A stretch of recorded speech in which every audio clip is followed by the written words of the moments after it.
கட்டாய கல்வி உரிமை சட்டத்தின்படி ஒவ்வொரு ஆண்டும் இருமுறை நடத்தப்பட வேண்டிய ஆசிரியர் தகுதி தேர்வு தமிழகத்தில் 2013ஆம் ஆண்டுக்கு பிறகு நடத்தப்படவே இல்லை. இதற்கு காரணம் என்ன, இதனால் ஏற்படும் பாதிப்புகள் என்ன என்பதை பார்க்கலாம். தமிழகத்தில் கடும் எதிர்ப்புகளுக்கிடையே ஆசிரியர் தகுதி தேர்வு முறை கடந்த 2012ஆம் ஆண்டு அமல்படுத்தப்பட்டது. அரசு பள்ளி மாணவர்களுக்கு தரமான ஆசிரியர்களை வழங்க வேண்டும் என்பதே நோக்கம் என கூறி தகுதி மதிப்பெண்ணில் இடஒதுக்கீட்டு தளர்வை முதலில் மறுத்த தமிழக அரசு பிறகு 5% தளர்வை வழங்கியது. தகுதி தேர்வு அமல்படுத்தப்பட்ட உடனேயே அரசு பள்ளிகளிலும் அரசு உதவி பெறும் பள்ளிகளிலும் இந்த மதிப்பெண்ணின் அடிப்படையில் ஆசிரியர்கள் நியமிக்கப்பட்டனர். தனியார் பள்ளிகளில் பணிபுரிய வழங்கப்பட்ட கெடு கடந்த ஆண்டு ஆகஸ்ட் 28ஆம் தேதியோடு முடிந்துவிட்டது.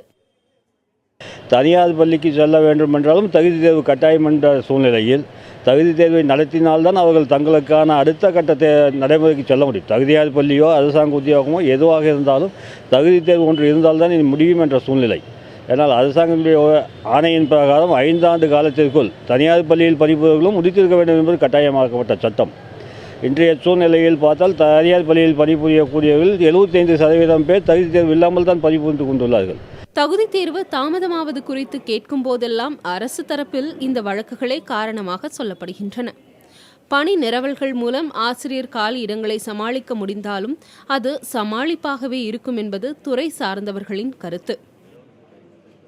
10ஆம் வகுப்பு வரை இருக்கிற பள்ளிகளில் மாணவர்கள் எண்ணிக்கையும் குறைவாக இருக்கின்ற காரணத்தினால் பணி நிரவல் மூலமாக கடந்த 2-3 ஆண்டுகளாக பணி நிரவலை செய்து டெபுடேஷன் என்று சொல்கிற மாற்றுப்பணி வழங்கி ஆசிரியர்களை மாறி மாறி பள்ளிகளுக்கு அனுப்பி ஓரளவிற்கு கற்றல் கற்பித்தலை சரி செய்து கொண்டிருக்கிறார்கள். டெட் தேர்வில் பாஸ் செய்துவிட்டு வேலைக்கு காத்திருப்பவர்களும் 7 ஆண்டுகளுக்குள் அந்த டெட் தேர்விற்கான தகுதி முடிந்து விடுமோ என்ற பயத்தில் அரசு உதவி பெறும் பள்ளிகளின் நிர்வாகங்கள் எவ்வளவு நன்கொடை கேட்டாலும் அதிகமான நன்கொடை கொடுத்து உடனடியாக வேலைக்கு செல்ல நிர்பந்தம் அவர்களுக்கு இருக்கிறது.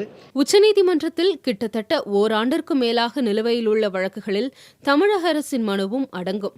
வழக்கை காரணம் காட்டி தகுதி தேர்வை மேலும் தாமதப்படுத்தாமல் அவற்றை விரைவாக முடிப்பதற்கான நடவடிக்கைகளை அரசு மேற்கொள்ள வேண்டியது அவசியம். இவற்றின் எதிரொலியாகவே ஆசிரியர் துறை சார்ந்த கல்வியை பயில முன்வரும் மாணவர்களின் எண்ணிக்கை பெருவாரியாக குறைந்திருக்கிறது. மாணவர்களின் கல்வித்தரத்திற்கு அடித்தளமாக இருக்கும் ஆசிரியர்களின் பணி நியமனம் தாமதமாவதால் மாணவர்களின் கல்வித்தரம் பாதிப்புக்குள்ளாகும் என்பதை உணர்ந்து அரசு விரைவான நடவடிக்கையை மேற்கொள்ள வேண்டும் என்பதே அனைவரது எதிர்பார்ப்பும். புதிய தலைமுறைக்காக ஒளிப்பதிவாளர் செந்தில்குமரனுடன் அபிநயா.